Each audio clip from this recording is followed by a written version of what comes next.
This is what I would call the 8 days a week chord progression.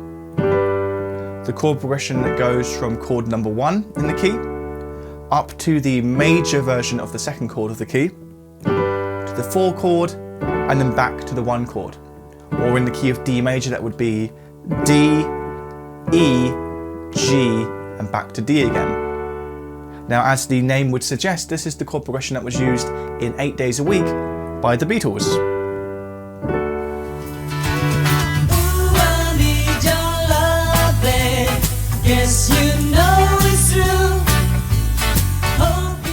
The Beatles actually made use of this chord progression in a few more of their songs, including You Won't See Me,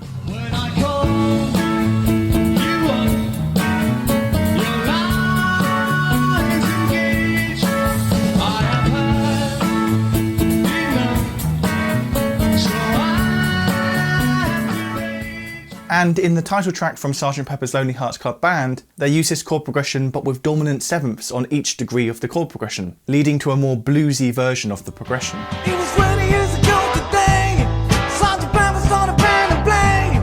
They've been going in and out of style, but they guaranteed to raise a smile. And the Beatles' fondness of this chord progression extended into their solo careers. We can find various Beatles solo tracks using this chord progression. How we take each other's love without thinking anymore. Cosmically conscious, cosmically conscious with me. Nobody loves you when you're down and out. Nobody sees you when you're on cloud 9. So later in this video, we'll take a closer look at what makes this chord progression work, what makes it sound the way it does. But before we do that, let's look at some other examples of songs that use this chord progression. So far, we've only looked at examples of it used in Beatles songs or Beatles solo tracks. So this chord progression obviously has a Beatlish sound, and if a chord progression has a Beatlish sound, there's one band you can be sure has used it as well.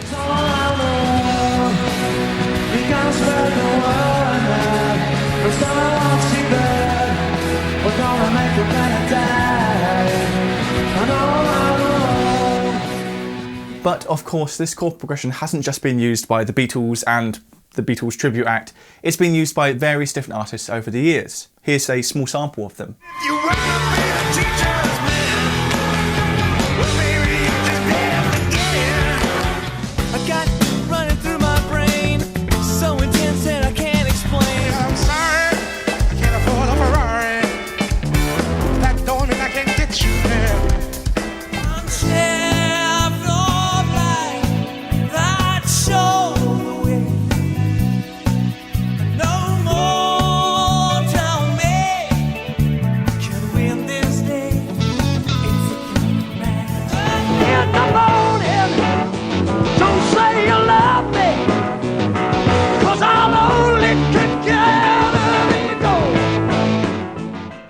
This chord progression has also been used in some video game soundtracks. For example, in Undertale,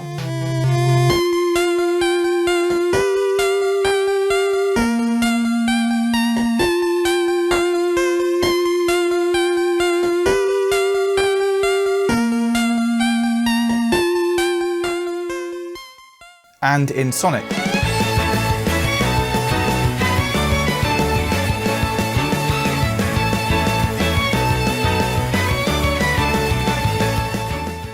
Now let's take a closer look at what makes this chord progression work. The most interesting feature of this chord progression is the second chord in the progression, which is the major 2 chord. Usually in the major key, in D major for example, like we are right now, the second chord of the key would not be a major chord, it would be a minor chord, it would be E minor. But here instead we're getting E major, which suddenly has this bright uplifting sound. It also means that in the chord progression, all of our chords are major chords. So it has this very bright, intense sound to it, uplifting sound. The presence of the E major chord gives us this temporary Lydian feel. So Lydian is exactly the same as the major scale, but the 4th degree has been raised. And that's what's happening here. When we're in D, we usually have a G natural. So the 4th degree of the scale is usually G natural, 1, 2, 3, 4. But when we're on the E major chord, we have a G sharp instead. So the 4th degree has been raised. So when we're on this E major chord, we're temporarily in D Lydian instead of D major. We've switched to a parallel mode. And in some songs that use this chord progression, that will just be kept to the chord progression. But sometimes, for example, in It's a Kind of Magic by Queen, the vocal melody will make use of that raised 4th, which really highlights that sort of temporary uplifting Lydian sound. But temporary is the way it is because the next chord is a normal G chord. So we've lost the G sharp and it's gone back down to a regular 4th degree. So this chord progression is mixing the normal major scale with Lydian. So we're getting a moment of uplift and then we're getting a sense of coming back down to our regular major sound. The other way we can think about this second chord in the key is as a secondary dominant. So usually when we talk about a dominant chord, we're talking about the 5th chord of the key. So in the key of D here, 1, 2, 3, 4, 5, that's the 5th degree of the scale, A. So if we build a chord on that 5th degree, that is our dominant chord. And it functions to take us back home to where we started in D. Dominant chords resolve us back down a 5th to where we began. Now a secondary dominant is a chord that's a 5th away of one of the other chords in the key. For example, if we wanted to be in D major, but we wanted to then feel a sense of resolution up onto the 5th chord, A, well, we could use the chord that's a 5th away from A, which is E, E major. So we're in the key of D, and then we use the 5th chord of A, which is E, which takes us up to A, and A takes us back to D. So we have a secondary dominant, a dominant, and back to where we started. But of course, that's not quite what's going on in the 8 days a week chord progression we're talking about. We do get a D chord, we do get an E chord, but it doesn't go to A. It doesn't go to where a secondary dominant would usually go to. It instead goes to G instead, which sort of interrupts what we were expecting.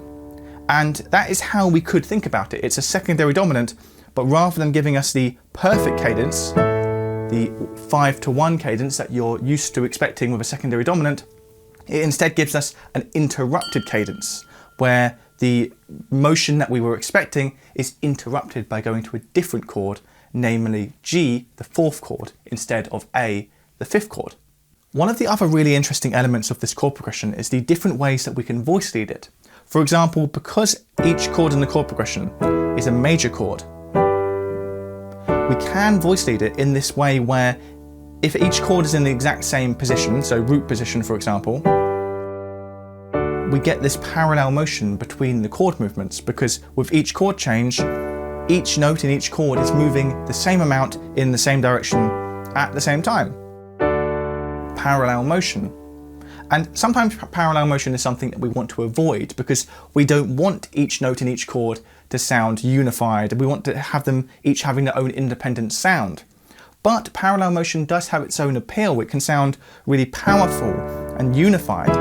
Rather than a chord progression, it starts sounding like one big melody, one big riff, because all of the notes are moving together all of the time. But against that, conversely to that, we could also arrange these chords in a way where we have this really nice independent motion between each note and we get this lovely step-by-step line between each chord. For example, like this.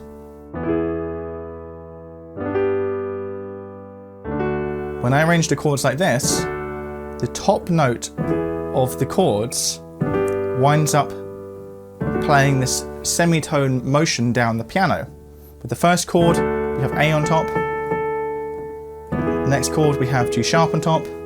Then we have G on top. And then we have F sharp on top.